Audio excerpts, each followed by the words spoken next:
Okay. So this, my apology, is Quentin here? I don't see him. Okay, that's cool. My apologies, my apology to Quentin. I don't remember seeing, since I didn't know you guys before, I didn't see you at Ocean Color. I didn't recognize anybody from Ocean Color, but this is basically the same talk I gave at the Ocean Color meeting in June, and there was a request to do it here. And you don't have to take very many notes during this because it's mostly a history thing, so it's just an overview to show you what this Moby thing we've been talking about is and sort of the history of the Moby project. On Moby, I'm the PI of the Moby group now. The Moby team has a bunch of people. Carol Johnson at the NIST, the National Standards, National Institute of Standards, and Mark Yarbrough, and there's many of people at Moss Landing Marine Lab who've basically made this whole thing their career and have been working on it for 17, 18 years. Moby right now has like an 18-year time series of measurements. And so what I'll do is describe where Moby started, where it is now, and what we're planning to do in the future. But first, I wanted to put these couple slides in. It's a different version slightly of what Kurt showed you. And if nothing else, it gets you into, you have access to these two slides now. I think they're my favorite picture of what the ocean color problem is. The first thing is that in the 70s, they were figuring out that Clark and Ewing and Lorenzen had some aircraft measurements and measured the chlorophyll in the water versus the water leaving radiance. And notice this, that if you measured, these are CCCS, the coastal zone color scanner bands. If you measure the light in the blue and the light somewhere here in the green and looked at the ratio of them, you'd get a measure of the amount of chlorophyll in the water. So low chlorophyll, very blue, high chlorophyll, green. You've been seeing this for days. So this is a really cool opportunity to measure chlorophyll, as you've learned already. This is the same plot now of the radiance for the low chlorophyll value and the high chlorophyll value. But then, as Kurt was showing you, this is what it looks like at the top of the atmosphere for those two cases. So this nice big distinction becomes a really small distinction at the top of the atmosphere. If you're trying to measure something that's only 10% of your signal, and you want to measure it to 5% accuracy, that's requiring your sensor at the top of the atmosphere to be calibrated within 0.5%. And that's basically impossible to do. And so because of this, we have to do this process called vicarious calibration. And the vicarious calibration is once the instrument's on orbit, you make really accurate measurements at the surface and either adjust the satellite gain to get the same value at the surface or propagate that value at the surface to the top of the atmosphere and adjust the satellite at the top of the atmosphere to get the same signal. So basically what we're trying to do is get really, really accurate measurements at the surface to be able to compare with the satellite measurement and make really, really somewhat infinitesimal changes to the calibration of the satellite to match this. As Kurt said, land doesn't have to worry about this. Atmospheres barely has to worry about it. It's critical to us. And so if you're on a mission like MODIS, and VIRS to some extent, but MODIS I'm more familiar with, where you had oceans and atmospheres and land people, everyone looks to the ocean people to calibrate the instrument for them because we're the ones that have to have it done right. So, and we're also the pain in the whatever to everybody else because we have to have it right. And so we're always pushing things to try to get it as good as possible. There's another story. I'm going to be real late for the telecon. There's another story there when MODIS was launched as part of the MODIS science team. They were pushing us, it's launched, it's in the air, first light, get a paper out on the data. The land people, within, I think, a month of seeing first light on the instrument, had a paper out about the results they were getting from the MODIS sensor on EOS. The atmosphere people, it took a little bit longer. The oceans people, it took us years to get something that would make sense. And we were getting all sorts of grief from headquarters about, you need to show that we're using this data. But it's not right yet. Anyway, so what I'll do is a short history of the Moby Project, the current status of the project, and where we're going with it. So basically, the driving force for Moby came out of the CCCS, the ocean, the first ocean color sensor, coastal zone color scanner. It was launched in 1978. There were 3 post-launch validation cruises, one in the Gulf of Mexico on the Athena, one in Baja California on the Valero, and one on the East Coast on the Athena. Here's a picture of the rooster tail that comes off of the Athena. The Athena was basically a turbine engine, jet turbine engine with a hull, ship's hull, built around the outside of it. It could go 40 knots. It was built, I think, for Vietnam. It could go 40 knots. It was extremely noisy and vibration and everything like that when it was on turbine, but it could go rapidly from one place to the other. Had 2 advantages. You could go to clear weather really quickly or get under the satellite overpass really quickly, and so that was good. The other advantage is when it was on turbine, it used an immense amount of fuel, and so it was always having to go in port to get refueled. And so if you were on board, you always got to go in all these different ports around the country, in Bermuda and all sorts of places. So anyway, so they had these cruises, 61 days of ship time, 55 stations, 9 of them worked for calibration purposes. So it's a pretty low yield there. The Athena? I think so. I think so. There was another one on the Great Lakes, but I think they took the turbine out of that one. So Dennis Clark was the chief scientist on a lot of those, Dennis at NOAA. This is a picture of Dennis and this other, Mark Yarbrough, actually the one that I had on the title page. Dennis was chief scientist on those cruises, and it led him to the idea that this wasn't the good way to get calibration data going out to sea. And it would be better to have some sort of an autonomous platform. And so you wanted to have some sort of a platform that could collect and send data back to every day, regardless of what was going on. You wanted a site that had reasonably clear sky statistics, because you need a really clear sky. Obviously, you can't see ocean color through clouds, and you don't want to put it somewhere where it's cloudy all the time. Homogeneous waters with a clean atmosphere. When you're doing the vicarious calibration, what we call it is a system calibration. It includes both the satellite gains for the top of the atmosphere and any little errors you have in the atmospheric correction process. And so if you have a clean atmosphere, you're not stressing the atmospheric correction process too hard, and you're more checking out how the satellite's working in terms of its overall gain. So we want clean atmosphere.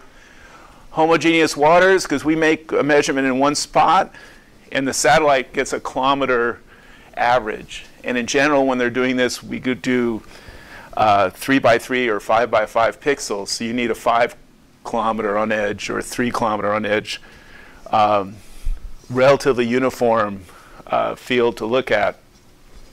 So you want it homogeneous around your site. Logistically possible. You're going to have to maintain whatever you put out there, so it has to be close to a source of ships, a reasonable chance of low sea state. You don't want to put it somewhere where the sea state is likely to be such that you can't work. Nothing worse than paying $25,000 a day for a ship time and just sitting waiting for it to calm down. So there's that. And then the communication daily, we use a cell phone to be able to get the data back. Okay, so those are what you'd like to have. The timeline for the Moby project was Dennis began development of it in about 1985, so about 30 years ago. At the time, there was no funding for it, so what he would do, he was at NOAA, inside NOAA at NESDIS. he would, every time he got a little piece of money together, he would buy another piece for this instrument. And so he sort of was piecing things together for the optical system, and also wandering around the country talking to the experts on instrument design to make sure that he was doing the best job he could. I met Dennis when he walked into the Viz Lab to talk to Roz Austin, my boss, about the design that he had. So anyway, so he started in '85. MODIS, as NASA funded, started around 1990. And then when CWIFS was coming close to launch, Chuck McLean gave Dennis more accelerated funding in '91 to be ready for the CWIFS launch, or close to the CWIFS launch. The first prototype was in '93. The prototype in Hawaii was '95. And since 1997, it was funded by NASA to be operational, and NOAA picked it up in 2007. But basically, the same two instruments with replacement parts over the years have been doing these measurements since 1997. So they've been going every 3 or 4 months. We go out, we take one out of the water, we put a new one in, and we rotate these instruments around. Okay, but you can imagine the instruments are getting pretty old if they've been working for that long. Is that first prototype one still in Monterey? No, the prototype was deployed for Monterey just for a short period to make sure it floated and the characteristics of it. And then it's all been in Hawaii since then. So the site is, here's Hawaii, the chain of Hawaii. There's the Big Island, there's Honolulu. The Moby site chosen was this little spot off Lanai. It's relatively clear sky in Hawaii, relatively, but not perfectly, homogeneous waters around there.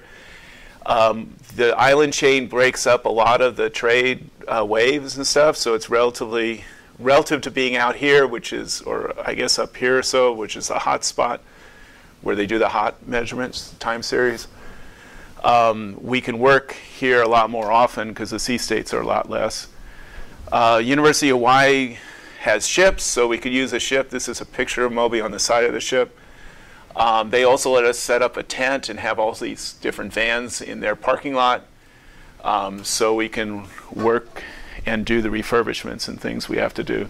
So this is logistically, this site worked out. Here's a cartoon showing Moby and its mooring. It's in 1,200 meters of water, so we don't have to worry about the bottom effects. It has a main mooring, and then Moby is attached 60 feet below there to this mooring. Moby looks like this. It makes upwelling radiance measurements at 9 meters, 5 meters, and 1 meter, and then also at the bottom of it, but we don't do much with those. Each of these has a collector that takes a fiber, has a collector with a fiber optic that brings the light down into the spectrometer, which is down below here. So there's upwelling radiance at the 3 arms, downwelling irradiance at the 3 arms, and then downwelling irradiance at the surface to get the sky measurement. As you've learned, having the 3 arms allows us to do the KL measurement and then propagate the top measurement through the surface. It also gives us some redundancy if something happens, like a fishing boat comes too close and breaks the arm, which happens. So anyway, so this is all works autonomously. There's solar panels for power and batteries. There's a cell link to shore. There's an Argos every once in a while. Somebody cuts the cable, cuts this tether, and Moby starts drifting around, and we have to find it and tow it back and put it back in its spot.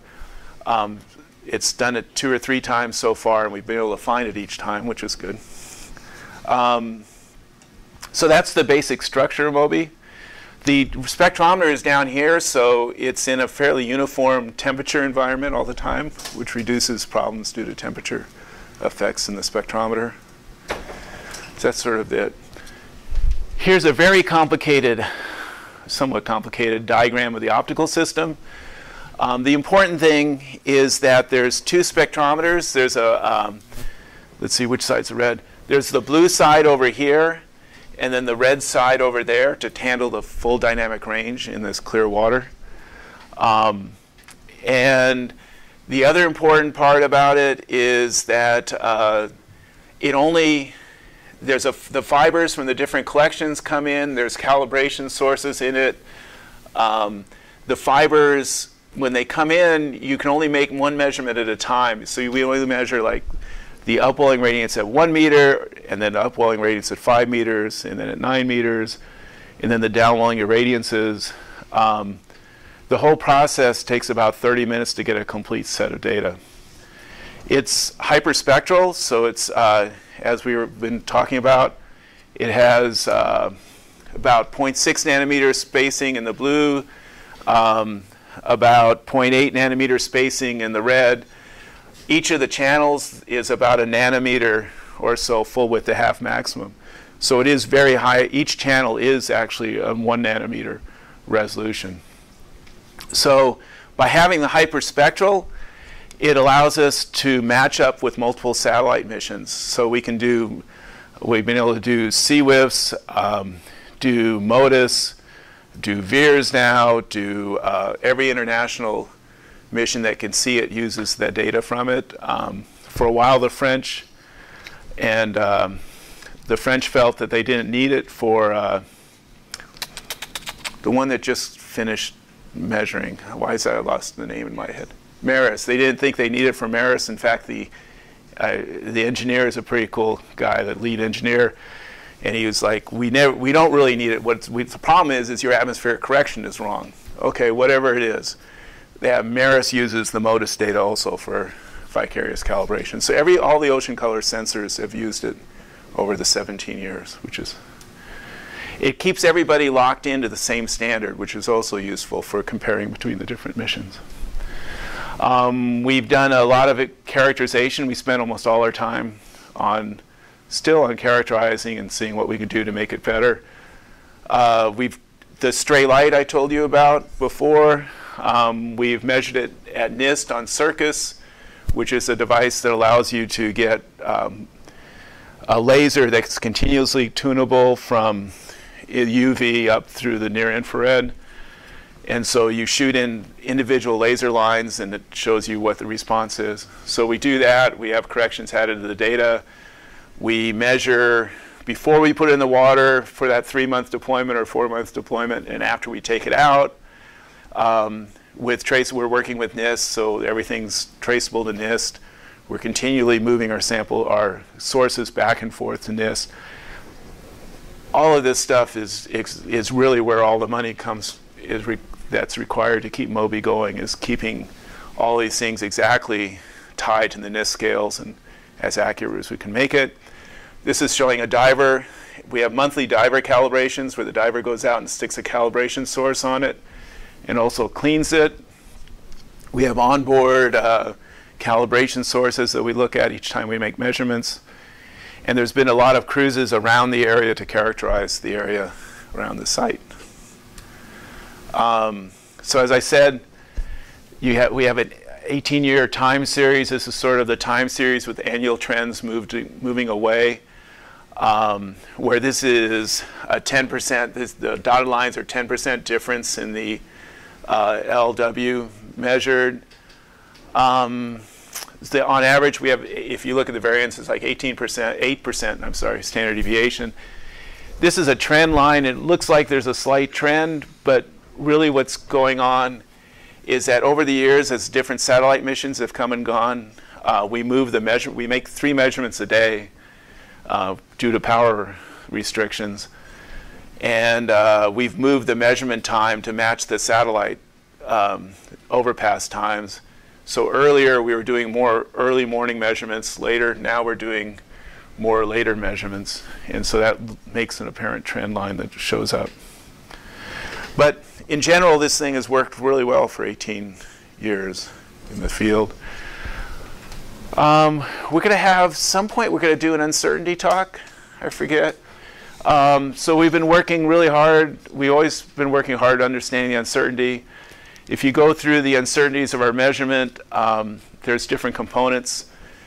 If you just look at the uncertainty of our radiance measurements and put in everything we can think of for the radiance measurement in the laboratory, we have between a 1 and a 1.7 or so. It's very spectrally percent uncertainty that comes from that. It's higher in the blue because there's less light from the radiometer, from the calibration source in the blue, so that sort of causes that. If you go from measuring L in the lab to measuring LU in the water, you have to add in immersion things. In situ measurement uncertainties is a big thing for light fluctuations, as light field fluctuates, wave effects. So that increases these uncertainties to about 2.7, between 1.5 to 2.7%. So that's just to get LU at the measurement device. Now, ES, the surface measurement, also has uncertainties associated with it. 1 to 1.5% is what we guess right now. And the ES, when you go into the field, you get a lot larger uncertainties, between 3 and 3.5%. And if you look, most of that is this in situ measurement uncertainty, and what we've figured out, because the buoy doesn't just sitting still, it tends to bounce a little bit. And as it's bouncing, that you can imagine that cosine collector is sometimes maybe facing toward the sun, sometimes maybe away from the sun as it's bouncing. And at low sun angles, that makes a huge difference in the irradiance. Okay, so we get a fair amount of uncertainty due to that. So that is included there in our ES measurement. Finally, for what you want for vicarious calibration, we prefer people who are using LW. And so you combine all the things for LU and the in situ and propagating it to the surface, and we get numbers of uncertainty ranging from 1.5 to 3% for that as our guess. And that's after we've done a self-shading correction, if you look at the data then, which we're not publishing, so it probably should be higher than that right now. And then we'd rather people did this, and that's how OPBG, the NASA people, do it. A lot of people prefer to look at NLW, the normalized water leaving radiance. And that means that you're going to take the uncertainties from LW and combine them with the uncertainties of ES. And so those uncertainties are much higher. Yes, sir? How do we get the uncertainty from the self-shading, or how do we get the correction factor for this self-shading? There's a guy, Jim Muller, who I've got a telecon with this afternoon, has done a bunch of Monte Carlo modeling of with the 3D dimensional structure of Moby with different sun angles, different water properties, and so that's the factor. I was going to add in at the end a view graph showing you the 18-year time series with the annual trends removed. And you can actually, it's sort of cool, if you plot that versus sun angle and sun zenith and sun azimuth, you actually see the effect of the shading. For the most part, as long as, if you remember, think of the Moby as this spar like here, as long as the sun isn't in this direction where the Moby's main spar is in the way, there's for most of the wavelengths, there's almost no effect. You can tell it's just all noise, little variations. It's only when it gets lined up really well within 15 degrees or so that you see the effect. In the annual thing I showed there, that effect wasn't taken out. So even without that, even with shading included, there's like an 8% in that channel. So far, what's worked? Having 3 arms is good. It's extremely sensitive looking KL combinations between the arms to check your calibrations. It also does redundancy. If you have a buoy off of Hawaii, Hawaii is really clear water. With clear water, as we've learned, means low chlorophyll, which means not a lot of life going on there. You stick something in the water, the little fish are attracted to this because algae or something grows on it. Little fish are attracted to it. Little fish attract big fish attract fishermen. And so the whole process, it's called a fish attracting device. They actually have several of these on purpose around Hawaii. So you attract fishermen, fishermen run around your buoy, fishermen hit your arm if it's at 1 meter every once in a while. And so by having multiple arms, the 3 arms, we have a measurement right near the surface, and then when the fisherman breaks that, which has happened 4 or 5 times, when the fisherman breaks it, you still have 2 arms to work with at the deeper depths. So that's useful. It's been really good at Moby. There's a few people that are like their whole life has been Moby, from graduate school at Moss Landing and just never moved, just continually been working on Moby. There's a woman, Stephanie Flora, that's just amazing. She can look at a spectra, water leaving spectra, and pick out, you know, okay, we got a problem right here. We need to investigate what the thing is. So if you have people who've been living it for 18 years, they're really good at that. So we have the same people doing the quality control. The same person's been doing the calibration and characterization. Once again, a master's student from Moss Landing who, he's just amazing at how good his record keeping is and how he keeps on track of stuff. And the engineer, and the same guy's been in charge of engineering. So all this stuff has really been important to the project. The weather accessibility has been good, and that's been important. People like us to move to the hot site, which is on the other side of the islands, and you talk to the people who do the hot site work. HOTS is the Hawaiian Ocean Time Series. Talk to people who go out there and they spend a lot of time where they can't work at all. And we have to have divers go in the water. So that our limiting operational thing is, can we put a small boat in the water from the big ship to allow the divers to go and work? So anyway, so weather accessibility is important, and working with NIST from the beginning, and the very, very good people at NIST has allowed us to sort of continue progress all the way along. And we started that, Dennis was smart enough to start that at the very beginning of the project. As many references as you can, all the internal lamps and stuff. On average, the ratio of our pre and post deployments, the calibration, is within 0.7%. So the instrument has worked out really well, has been very stable. And I showed you there was a blue and a red spectrograph, so there's a region of overlap of about 90 nanometers between the two, and that allows us to also see differences. If there's a difference in the 2 spectra, that points that there's a problem, and we can start trying to figure out what's going on. So that's worked. And as I said, you want a site that's close enough to work, but not too close. So this is an example of a fisherman hit this buoy, there's a wire here, he broke that wire, he cracked the window for the sensor, so we lost the arm from that. But it's pretty much away from usually the people who get out to this site, it's not real close to a big population center, so if you get out there, most of the time you know what you're doing. It's not the average bozo that gets out there. This is sort of an interesting thing. This is the big tether. That's a line that's about that big around. Okay? One time we went out and found in the middle of the tether, during the diver ops, they found a knot tied in the middle of it. So my question to you, is that a success or is that a failure of the site location? It's sort of, so we look at it as a success. There was a fisherman who went out and was working tried to fish too close to Moby, got the tether caught up in his propeller, and after it got on the propeller, the only way he could get free, he was pretty pissed off, I guess. He cut the tether, which is not easy. I mean, they were talking a big piece of line.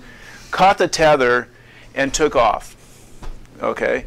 There was another fisherman out at the same time who was familiar with the Moby Project and what was going on, and he saw what had happened. He went with his boat, pulled on this tether, pulled Moby over, and tied the knot to keep it there. And we didn't even know anything had happened until we went out for diver operations. And we only heard the story by hearing the rumors around bars. So So anyway, there's a population of fishermen there that know what they're doing and are very protective of the Moby project. We've had the divers going out to do the operations on the buoy, to do the cleanings, and had fishermen come up and yell at them to tell them to stay away. It's an important scientific project and don't tie up to it. So you need to be away from casual people, but close to people that care somewhat. Yes, ma'am. Just out of curiosity, do you have like some way that you tell the local people about it? Like, is there a... That we tell them what we're doing? Yeah, like how do you spread that information? Like how do some fishermen, they just hear about it? They just know about it. It says no on there. We hire, the divers are local divers from Maui, from a diver operation. It's been there for 18 years now. It's on the charts. We talked at one point, we're getting broadband there now, and we talked at one point whether we should put a camera up, a webcam on there so we could see it. And the discussion sort of came down to we don't really want to, because we think the fishermen would feel worse knowing we could watch than what's going on now. So I don't know, it was cool. This part's not cool. This part was cool. Improvements we wish we had and we're working towards. Simultaneous measurements. We do ours sequentially. If we could do it simultaneous, you could get a better KL measurement at the different depths. So we're working on that. Straylight was a big part of our uncertainty budget. So if we could reduce the Straylight, it'd be good. Measuring the compass and tilt and roll, the orientation of the buoy at higher frequency would be good, and we're working toward that. Whatever we can do for biofouling would be good.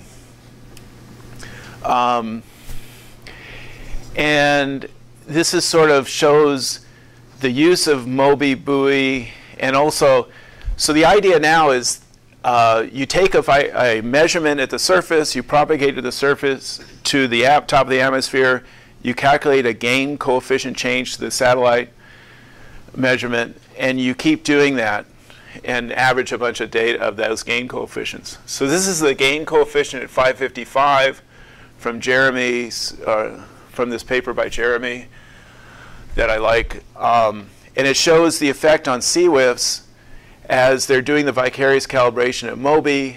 And what you see is it eventually converges after about 30 measurements or so to a fairly reasonable calibration coefficient. This is a standard deviation of the error in both parts, our measurement and their part. So it takes a lot of measurements currently with the current Moby to get to here. The less uncertainty we can put on the Moby measurement, the faster this convergence would presumably occur. And so we can reduce the time if we can make our Moby measurement, or decrease the noise in our Moby measurement. There was another person, Constant Merzan, from France, who looked, and if you look at the gain coefficients versus the instrument uncertainties for the Moby site, because we're in such clean waters, because the atmosphere is really clean, our measurement uncertainties can explain a lot of the variance he sees in his vicarious gain calibration coefficients. So the better we make Moby, the better it's going to have a direct effect on vicarious calibration. To contrast that, the other vicarious calibration site that's out there right now is this site in Boussole that David Antoine runs. That's in a much more highly variable site. It's a great site and all. Well, it's a great instrument and all. It's in a higher variability site. It's off of Villefranche, so the atmosphere is not as clean, and the uncertainty in his measurement is a much less of a part of the total uncertainty in these calculating the gains, just because it's such a complicated site. So he would not get as much gain out of having a better instrument as we would have in Hawaii, is what I want to say. So we're pushing as hard as we can to get the best measurement we can in Hawaii. So that's the present. The future, I said we'd like to get simultaneous measurements. So we're moving from this reflective holographic grating to what's called an inline volume phase holographic grating. Basically, the light comes through here, and there's a gelatin in the middle of two pieces of glass. And the gelatin has an index of refraction gradient imprinted in it. And so the light coming through will be diffracted. And this thing is both stable because it has the two pieces of glass that keep it isolated from the environment. And it has extremely good imaging characteristics, so that instead of looking at one measurement at once, we can have all the fibers come into the spectrometer and be imaged on the camera back here at once. So here's a picture of the first system. The spectrographs over here, the CCD camera, and these are heat fins to knock down or to remove the heat from the CCD array. Here's a picture of one of the prototypes with all 14 tracks that we can illuminate at once, showing that so this is a track that's been illuminated with white light. In between the tracks, we have these gaps that allow us to separate the two.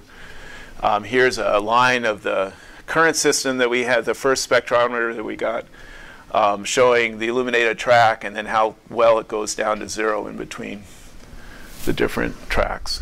So we'll image all 14. We only have 7 measurements we need to do, so we have some redundancy there. But we'll be able to do all the radiometric measurements at once. What that allows you to do is this is the sequential. This is a experiment we did with a prototype system where we looked at LU, and the black dots are trying to take the measurements and work on them like we would with the present Moby system, where you're doing it sequentially. You can see there's a lot of noise. If you look and do it like we would with the new scheme, that's the red squares, you get a whole, or red crosses, you get a whole lot of more measurements, and the noise, the variance in each of the measurements is a lot smaller.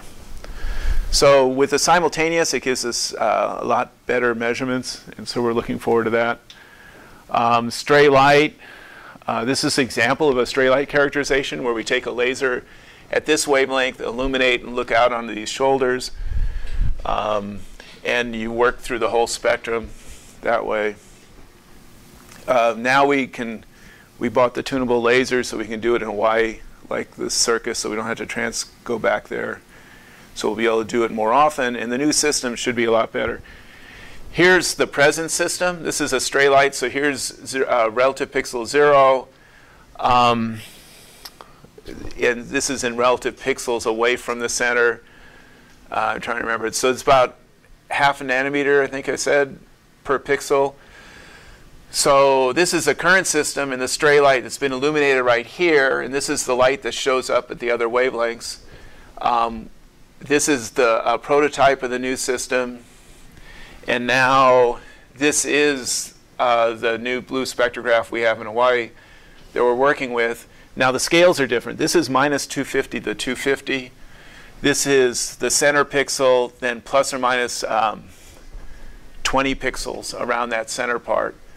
So, and this is a logarithmic scale. It starts at 0 here and goes to 10 to the minus 6. So basically, this whole graph is looking at this little teeny region sort of in there.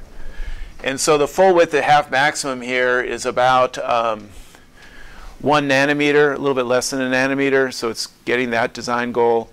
And it's down 10 to the minus 4 already by just plus or minus 20 nanometers, or 20 pixels. So what,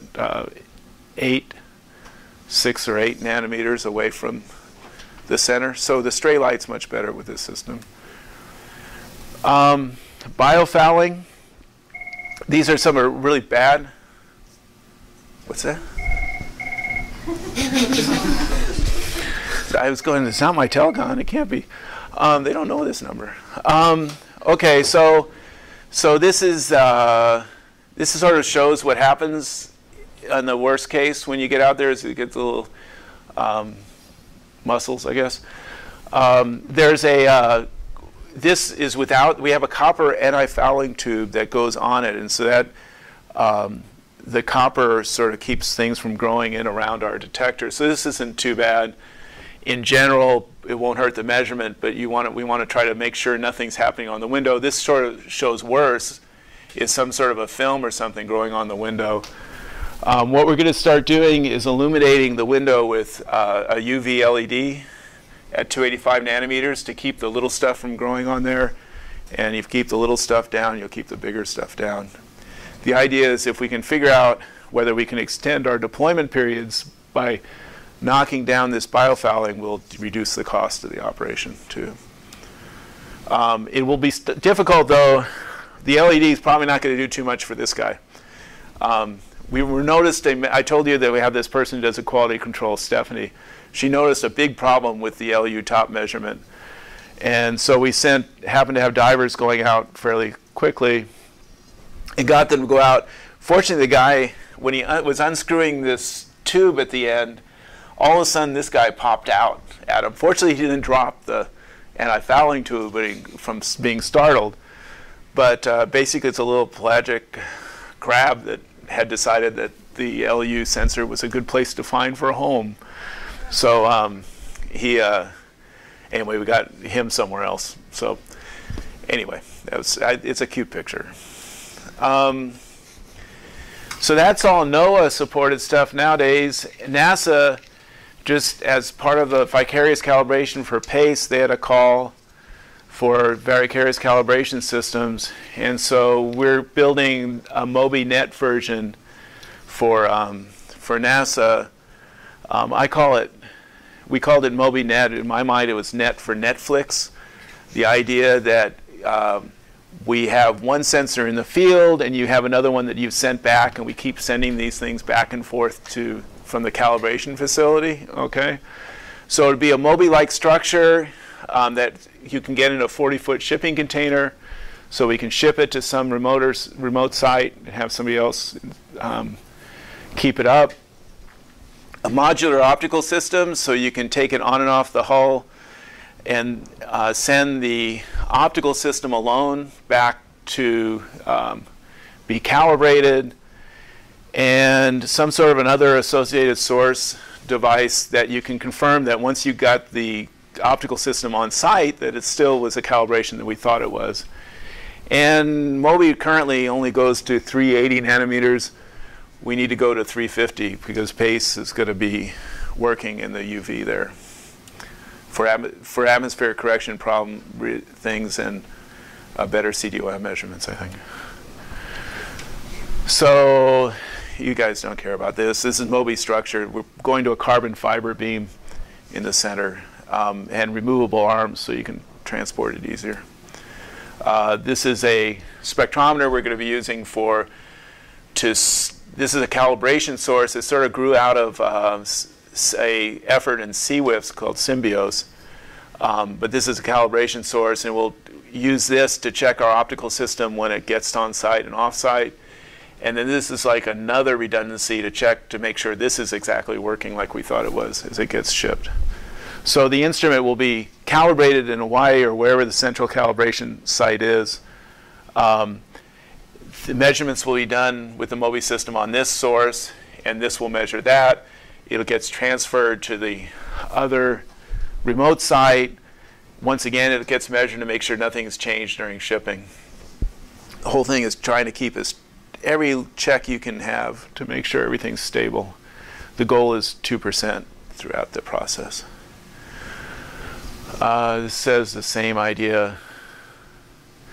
The important part is if there was a white paper written by International Ocean Color Coordinating Group, work group, on vicarious calibration. And the important thing they thought, or that came out of it, was having a central and common calibration and characterization sites for the different vicarious calibration instruments. So we're trying to match that, and having all the data processed in a similar way. So we're trying to make sure that this stays processing the same as the Moby Hawaii sites. The idea would be to have at least one other site beside our Moby in Hawaii so that you can get more vicarious calibration data quicker to spin up a satellite mission.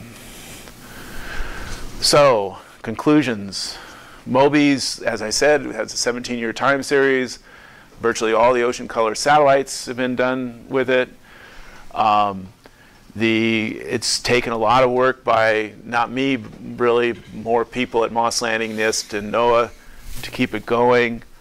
And if you're all young, but if you ever try to do a time series measurement, you're going to find out that the most, besides these really dedicated people, the next level of really dedicated people that are important are the program managers at NASA and NOAA that fight to try to keep us getting money. And so we've had a nice extended length time doing that. And it's thanks to people like Paula Bontempi and Paul Giacomo now at NOAA and others that sort of keep us, try to work to make sure we're doing, and do the job that I would hate to do, is sit in Washington and try to do those funding decisions. So that's it. Okay, so a little history of Moby. You didn't need to take any notes, so it's all good. All right, any questions? Yeah.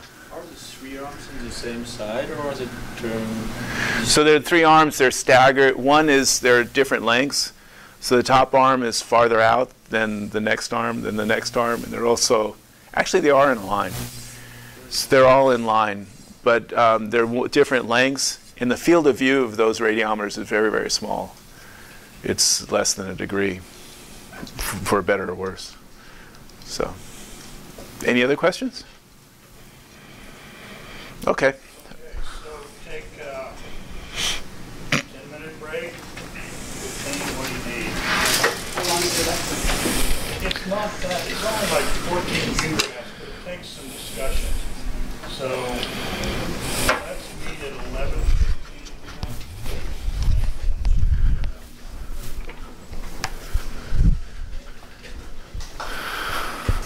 You're late. What's that? Yeah, I sent an email just a minute ago saying I'm going to be late. Sure, if we could.